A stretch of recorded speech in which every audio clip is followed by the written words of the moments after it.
자, 지금부터 코드 속에 숨겨진 단서를 찾아 도시의 미스테리를 해결하는 사건 파일을 한번 열어보겠습니다.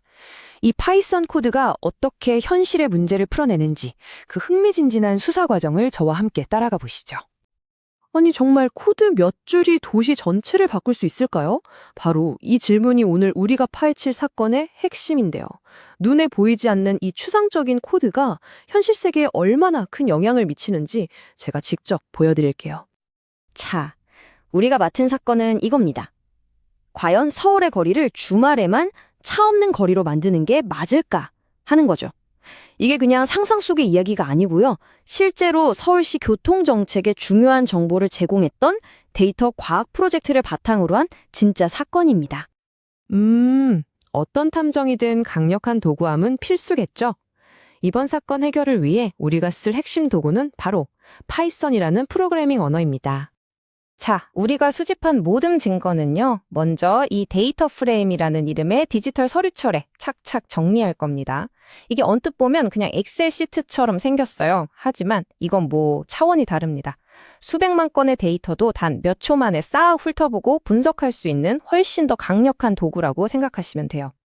바로 이 지점에서 데이터 탐정의 진가가 드러나는 거죠. 한번 상상해 보세요. 수많은 용의자 목록 중에서 특정 조건을 가진 사람만 순식간에 딱 찾아내는 겁니다. 그런 것처럼 코드를 사용하면 이 방대한 데이터 속에서 우리가 원하는 단서만 정확하게 골라낼 수 있다는 거죠. 정말 대단하지 않나요?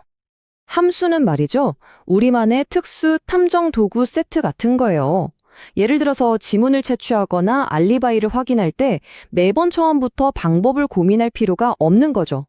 자주 쓰는 수사 기법을 함수라는 도구로 한번 만들어두면 필요할 때마다 그냥 바로바로 꺼내 쓸 수 있으니까요. 이러면 수사 속도가 엄청나게 빨라지겠죠? 근데 여기서 이 둘의 차이를 아는 게 정말 중요해요. 지역 변수는 특정 방 안에서만 잠깐 썼다 버리는 메모 같은 거예요. 그 방을 나오는 순간 그냥 잊어버리는 거죠. 하지만 전역 변수는 다릅니다. 이건 사건 전체의 용의자 목록처럼 수사본부 어디서든 누구나 확인하고 수정할 수 있는 아주 핵심적인 정보라고 할 수 있습니다. 자, 이제 도구 설명은 이쯤 하고요. 본격적으로 데이터가 남긴 흔적을 따라서 사건 현장으로 직접 들어가 보겠습니다. 준비되셨죠? 모든 수사에는 정해진 절차가 있죠. 그냥 막무가내로 하는 게 아닙니다. 목표를 정하고 데이터를 모으고 분석하는 이 체계적인 과정을 따라서 우리는 주말 교통량에 숨겨진 진실을 하나씩 밝혀낼 겁니다. 자, 그럼 단서는 어디서 찾았을까요? 이 사건의 모든 단서는 놀랍게도 서울시가 직접 공개한 서울 열린 데이터 광장의 공공 데이터에서 가져왔습니다.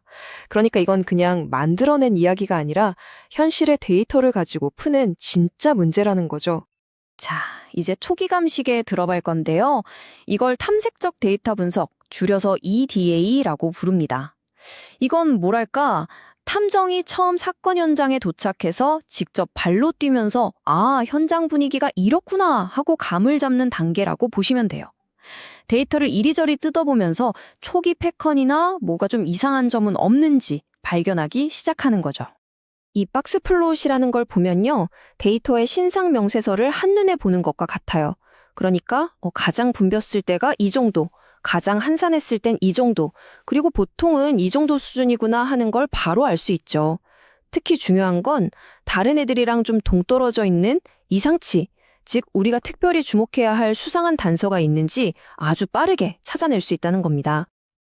그리고 이 히스토그램은 데이터가 우리에게 들려주는 이야기의 전체적인 그림을 보여준다고 할 수 있어요.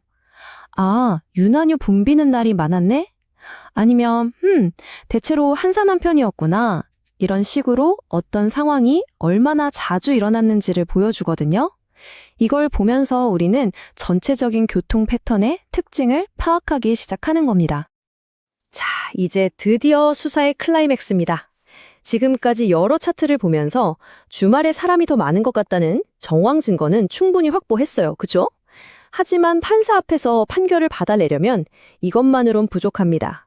누구도 반박할 수 없는 결정적 증거가 필요하죠. 그래서 우리의 핵심 질문은 바로 이겁니다. 그래, 주말에 사람이 더 많은 건 알겠어. 근데 그 차이가 정말 의미가 있는 걸까?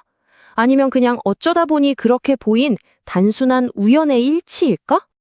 바로 이 질문에 답을 해줄 우리의 결정적 증거 탐지기가 바로 T검정입니다. 이 통계적인 도구를 쓰면 주말과 주중의 차이가 진짜 실체인지 아니면 그냥 우연인지 아주 명확한 답을 얻을 수 있습니다. 그리고 결과가 나왔습니다. 이 숫자를 한번 보세요. 와, 0 다음에 0이 무려 18개나 더 붙어 있어요. 이건 뭐 사실상 그냥 0이라고 봐도 되는 숫자죠. 이 숫자가 뭘 의미하냐면요. 우리가 발견한 주말과 주중의 교통량 차이가 순전히 우연일 확률을 뜻합니다. 확률이 0이라는 거죠.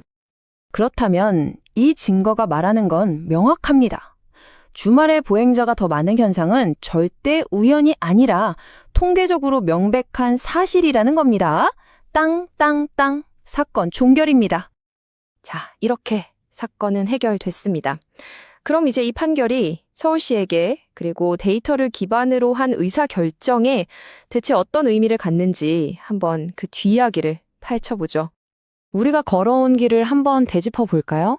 주말 교통량이 정말 더 많을까라는 간단한 질문에서 시작했죠. 그리고 서울 열린 데이터에서 단서를 수집하고 파이썬으로 깔끔하게 정리하고 시각화했습니다. 마지막으로 T검정이라는 결정적 도구로 주중과 주말을 비교해서 통계적으로 의미 있는 차이를 발견했죠. 이 논리적인 흐름 정말 멋지지 않나요?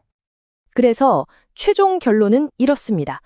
주말의 시간당 평균 방문자 수는 약 130명으로 평일의 121명보다 통계적으로 확실히 높다. 이 숫자야말로 주말 차 없는 거리, 같은 보행자 친화 정책을 도입해야 한다는 강력한 근거가 되는 셈이죠. 하지만 여기서 끝이 아닙니다. 훌륭한 탐정은 항상 다른 가능성을 열어두죠. 생각해보니 이 데이터가 딱 벚꽃이 피기 시작하는 3월 말, 단 일주일치 기록이었어요. 혹시 이 특별한 시기 때문에 결과가 좀 부풀려진 건 아닐까요? 1년 내내 적용될 큰 정책을 결정하기 전이라면 반드시 짚고 넘어가야 할 질문이겠죠. 자, 이렇게 데이터의 흔적을 따라가다 보면 도시의 문제를 해결할 실마리를 찾을 수 있습니다. 그렇다면 이런 데이터 탐정 기술로 우리는 또 어떤 도시 문제들을 해결할 수 있을까요?